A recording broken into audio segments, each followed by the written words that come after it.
kaniya o magkinabuhi kita sa ulong sa iyang kabuhaton. Magpalayo kita sa sala. Pag-uhan nato atong kinabuhi. Ihalat nato atong kasing-kasing pusog huna-huna nato kang Jesus Christ. Kaya siya na ba mga ikawan ang makaluwas ka nato.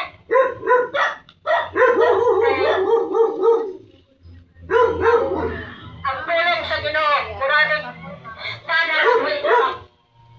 Sa panahon nga dili nato taga-bili ang mga pulong sa Ginoo. Sa panahon nga natulong na kita ng Jesus Christ, ihuman kita. Dili kita makalumod kung sa atong binuhatan ang Ginoo sa kalibutan. Karong mga orasa, karong adlaw, karong mga orasa, nakadawat ako sa pulong sa Diyos. Ayaw ninyo pagkahiya inyong tagsa-tagsa ka mga kasing-kasing. Pag sinusur ka mo, tiyak ka mo sa pagpakasala. Kaya ang gusto ni Yesu Hamashiach Yahweh Jesus Christ na ang mga tao na tiyak sa pagpakasala. Nandiyan sa Ezekiel, nagkaroon ang Ginoo, dili ako malipay sa usa ka tawo nga mamatay nga usa ka makasala. Ang gusto sa Ginoo nga model kita kang Jesus Christ, mga tagpasay na, magsisusama sa mga sala, mubiya kita sa mga sala. Mubiya kita sa mga sala, sala, mauna, makaakto sa Ginoo. Kung dili na nagbiya sa pagpakasala, hantad sa pagbalas sa Ginoo, hantad na kita magtulong, buhay nga Diyos, hantad na treno sa buhay nga Diyos. Pagkahigban kita, sa itong binuhatan na ibabaw sa kalibutan, nagbuhay kita sa matarong, dili matarong, nagkinabuhi kita sa kabubutan sa Diyos. Kaya ang gusto sa buhay nga Diyos, ang ulawad kita kaniya, magkinabuhi kita uyon sa iyang kabubutan. Oo, ang amo lang mga pangabuyo sa inyong tagsatsa ng mga kasing-kasing mga ison, at tagay na nagbili, ang tulong sa Diyos nga inyong kadati karon. Ayaw ikalabay nga kawang ang tulong nga inyong nabati karon. Tungod kaya ang mga pulong nga inyong nabati karon, kung inyong ning ikinabuhi, dahil hindi ang makaluwas kaninyo. Busa, ayaw ninyong ipagay nga kawang, ayaw ninyong tagay lugar si Satanas sa inyong kinabuhi. Kasi Satanas, doon ay magbanod nito sa kalaglaban. Kay Nadia sa Roma 6:23, kaya ang magpadayon ay ang bayad sa sala, ay ang kamatayon. So, pabutan pa ba ninyo mga isuon na mamatay kamo ang inyong espiritu. Pusa, kayong nagkagagal, nakaduwag na mas pulong. Nara na ninyo. Kaya ang Ginoo sa bata ang salon. O, mabuhat sila. Yatong kasing-kasing sa mga tao nga doon. Kasing-kasing nga magsilagtanon nga ito kaniya. Mamuhat siya sa mga tao nga doon ay kasing-kasing nga matinuuhon. Matinuuhon niya kaniya. Kaya walay malinaw sa buhi nga Diyos. Mandili, makita niya ang atong kasing-kasing, mabasa niya ang atong huna-huna. Dili kita kalimot mga Israel. Sa panahon nga hugdan na tayo ni Jesus Christ, dili kita makalimot. Dili kita makaikot. Kaya ang pulong sa Ginoo, nabati naman nato. So, among mga muyo ayaw ninyo sa labay. Kawag sa inyong kinabuhi.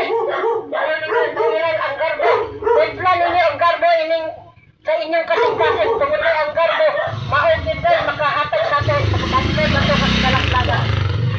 Waan ninyo ang garbo. Kagkanang garbo, yan ang sa talas. Kung meron ay kasing-kasing na mapausanon, mapailodon, nahinulsunon nga ito sa buhay nga Diyos, doon na ito'y puruhan na maluwas kamo. Hindi kamo maka-adto at lalang giandang sa Ginoo nga mao ang silot ng kamatayon nga mao ang impyerno. Tungod sa kanang impyerno, wala nagrahata sa Diyos para sa mga tao. Ibuhat na sa Ginoo para na kay Satanas. Tungod kay makakasala siya. Malimbungon siya na alagad sa Diyos. Ayaw ninyo pabutan. Ayaw ninyo pasagding nga malimbungon sa muni Satanas. Paningkabuti ninyo nga inanang mabiyaan ang mga gapos nga gigapos si Satanas sa inyong mga tagsa-tagsa ka mga kinabuhi. Labi na gyud ang tagsa-tagsa niyo kasing-kasing ang inyong mga pagto nga limbungan ni Satanas. Ayaw ka mo padayon sa pagpakasala. Dagpuha ang inyong kinabuhi sama sa kinabuhi ni Jesus Christ na wala siya sala, wala siya wala din siya bisag gamay nga sala ka nahimo. Pero kung siya gibuhat sa mga tao, siya dakdakan sa tanan nga mga kasalanan. Siya nag-antos dito sa cross tungod og alang sa atong mga kasalanan o paninguhaan sa katapusang mga adlaw. Dili kamo maka-adto niya ng sulad nga kalayo ang maong dagat-dagatan nga apoy. Kahadlokin ninyo si Jesus Christ tungod kay siya ang musilip kanato mo tanlod na to sa kalaglagan. Busa timbang-timbanga mga igsoon ang inyong nadungog karon. Ayaw ninyo salikoy ang tulong sa Dios nga nabati ninyo karon. Tagay ninyo bili tungod kay mas bilinhon kini sa tanang butang ining ibabaw sa kalibutan. Dili ni mabayaran ang atong kaluwasan mga igsoon, dili ni kabayaran sa salapi o bulawan. Kay mas mahinungdanon ang atong kaluwasan.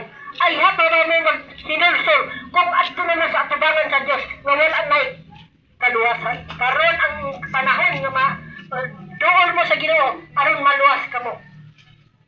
Tungod kay gusto sa Ginoo nga sa pagbalik niya makaplagan kamo niya nga tutlik og kasing-kasing. Kay dili niya gusto nga malaglag ang mga tao. Magsubo siya nga ang usa ka tawo mamatay. Paghilak si Jesus Christ nga ang usa ka tawo nga nakasala mamatay. Ang gusto ni Jesus Christ nga mubiya sa pagpakasala ang mga tao og maghinulsol og mutuo